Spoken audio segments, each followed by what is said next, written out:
Hey everyone, what's up? It's Ruddy Chess once again. I hope you're doing well. And in case you're wondering about my videos, for those that are new, this channel is mostly dedicated for introducing games of other players across chess.com, tournaments, WeChess, etc. And taking into account of the mistakes or the brilliant moves they made during their games and giving strats or tips along the way as we analyze each move. And so over here, I've already got one based on a recent comment I got for a game that wanted to be reviewed. And so, yeah, that's basically it. And we'll go from there. All right. So over here, the way once again, the way I typically do these videos is by using a classroom on chess.com. It's a way to I can perform my analysis. It's a highly recommended for those.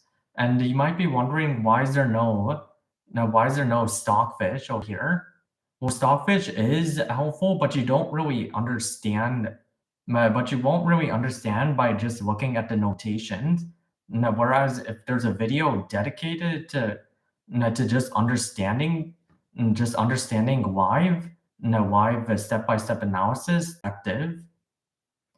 And so over here, let's start with our game now.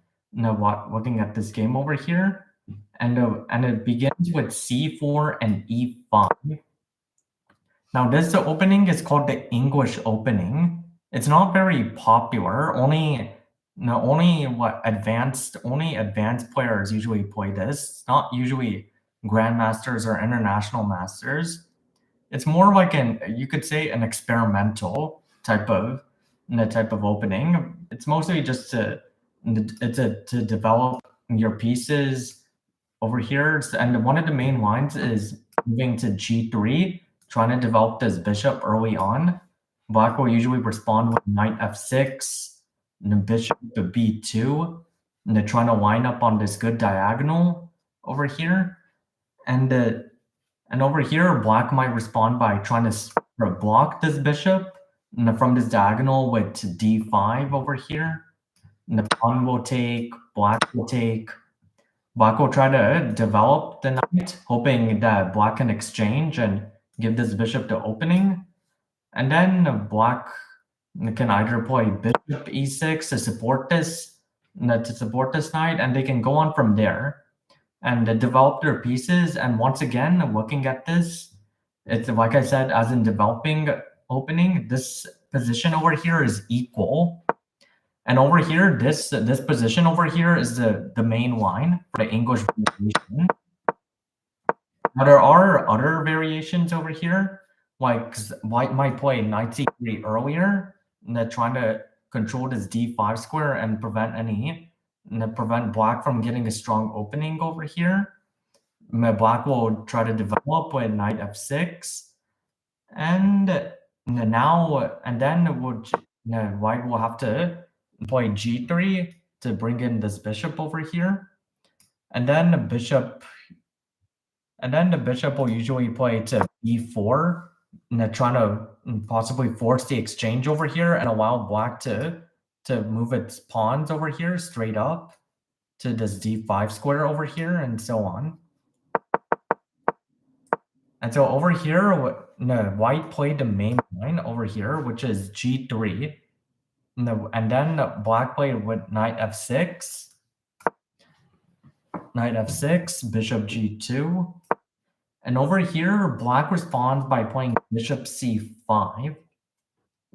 Now the only reason to play bishop c5 is either to castle or is just a developing move, which I understand because, like I said, you want to get your pieces out on the board first, and try to get your pawns into the center game.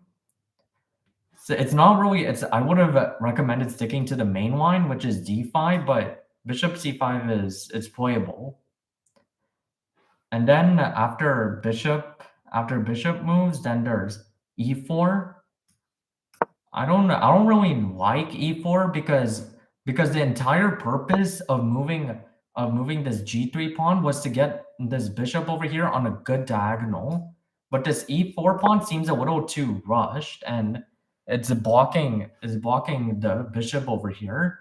And who knows, maybe black can just leave the pawn like this, and this bishop will have like wasted squares over here. And so black does support it with d6 over here. We have knight e2. I can see that white, I'm assuming, is trying to castle over here. And then after knight e2, knight c6. I like it, developing move. Knight c3. I'm trying to add support over here. But white should be careful over here with these moves over here, because look at white's bishop over here. This bishop soon has to get active, and this queen over here is only limited to 3 squares over here. And also pay attention to this threat over here. Black has the possible threat of moving to f2 if possible, and saying if white castles, black can possibly swing in the queen over here, and you have 3 attackers against the 2 defenders, and it's going to be real hard to defend this, unless you could possibly counter it with knight d5 over here. And so yeah, that's something that white should monitor within this game. And so over here, black instead chose to attack this pawn, bishop e6. And then white plays d3 right here to support this. And now, after this move, now black plays knight g4, trying to attack this weak f2 pawn over here. And white has to castle in this case, because it's the only logical move. Because saying if you bring in the bishop over here, bishops can exchange, and now you're gonna lose. Now you're gonna lose a bishop over here with this nice fork over here. So white, yes, has to castle over here, and then after the castle, now like I said,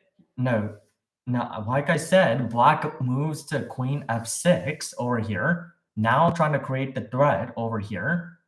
With three attackers on this pawn. And so with this over now, white has to be real attentive over here and try to defend this. And the only logical way to defend this is only moving to queen e1, because obviously this pawn cannot move up because it's being pinned by this bishop over here. And so let's see, after queen, and actually wait, white did not play queen d1 and instead tried for knight a4. And this is a mistake, because now look at what this does for black. Black has the opportunity to just win a free pawn over here. And white's king is in trouble since it's being pushed to the corner over here. And so black now plays with knight f2, threatening to, and also there's this move, knight f2, threatening this queen, not only this queen over here, but a possible discover check over here. Like let's say if the queen moves here, you could just exchange over here. The king can move. You can try another one. The king will move, and you could attack this pawn, and then the king will move, and it could go on and on. And so over here, black played bishop takes f2, which is fine. It's fine. You still up a pawn. King h1. I see. Queen g6. I would say the only reason queen g6 is because look at this knight. Look at how strong this knight is over here, protecting this bishop over here and threatening this h2 pawn, which this queen can slide into here and give a checkmate over here. So now white has to dig deep over here and actually have to defend with precision, because it's not over yet. White can't give up just yet. It's only one pawn. The best you could do is probably mount a comeback or win or force a draw, as any other game should go. And so after this, we have bishop f3. this, and after this move, white doesn't black doesn't want to lose this knight, and instead he plays knight e3, attacking these two pieces, and obviously white cannot risk losing this rook over here, so this bishop over here has to exchange. Takes, and look at this. And what actually this actually works out well for black, because look at how beautiful this bishop is, situated on this e3 square, and it's controlling this diagonal, and there's no piece really to attack this, and who knows, maybe this bishop can slide in here and possibly trap the rook over here along the diagonals. So yeah, this is not looking good for white whatsoever. And after this, we have bishop g2. I guess now white saw this move over here. And after this, we have h5 and h4. And we can see it's clear that black is going to castle queenside and go on the offensive on the king side over here. Because you can see, because it's clearly evident that white's king is kind of compromised over here. And what better way to do it than watching a possible pawn storm over here. And so after this, we have knight to d4, trying to take control of the center once again. The knight took, bishop takes, which is logical, and black's bishop still is having a good position over here, attacking all these pieces and keeping the diagonals guarded. And so after bishop g2, after bishop e4, pardon me, we have a king to h2, trying to defend this pawn over here. Then f6. Maybe just, I don't know, maybe move the king to f7 and give an opening. I don't really see what's really the point of this, what's the reason behind this, but I guess it's still playable, I guess. And after that, we have queen d2, right over here. Or actually, hold on a second. That isn't queen d2. Does that say queen f3? Hold on a second. I think this is a blunder over here. Because what doesn't black, isn't this queen trapped over here with bishop g4? Because think about it, now with the bishop over here, white cannot go on this diagonal. The queen cannot go on this diagonal over here. Its own pieces are blocking the f1 and g2 squares, which are the only escapable ones, and it can't go forward to f4 because of the pawn and f5 because of the bishop. So basically, white just gave up a piece over here. White did not see this bishop move to trap the queen. And so yeah, this game is basically over, I guess, because now you've already lost the queen, and white's pieces are already in a tight spot that it's unlikely they're going to win in this case.